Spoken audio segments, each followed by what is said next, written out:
Chapter 3. The Fullness of the Time. When the fullness of the time was come, God sent forth his Son to redeem them that were under the law, that we might receive the adoption of sons.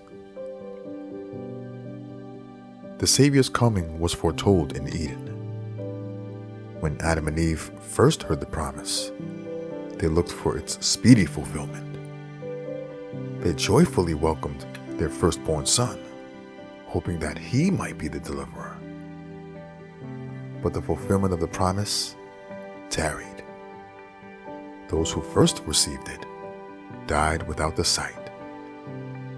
From the days of Enoch, the promise was repeated through patriarchs and prophets, keeping alive the hope of his appearing. And yet, he came not. The prophecy of Daniel revealed the time of his advent, but not all rightly interpreted the message.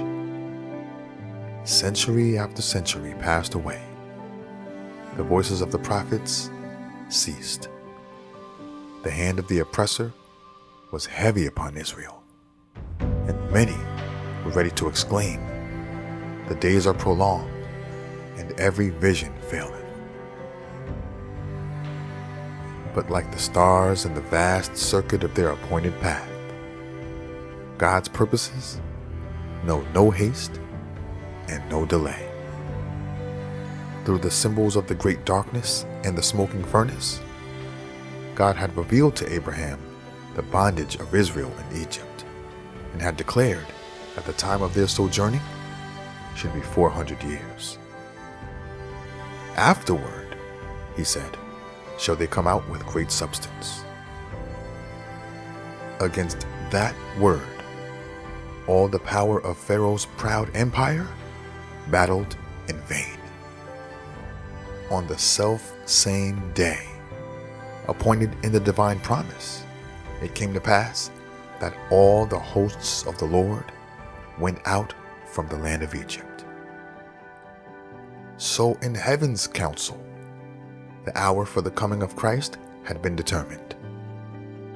When the great clock of time pointed to that hour, Jesus was born in Bethlehem. When the fullness of the time was come, God sent forth his Son. Providence had directed the movements of nations and the tide of human impulse and influence until the world was ripe for the coming of the deliverer. The nations were united under one government.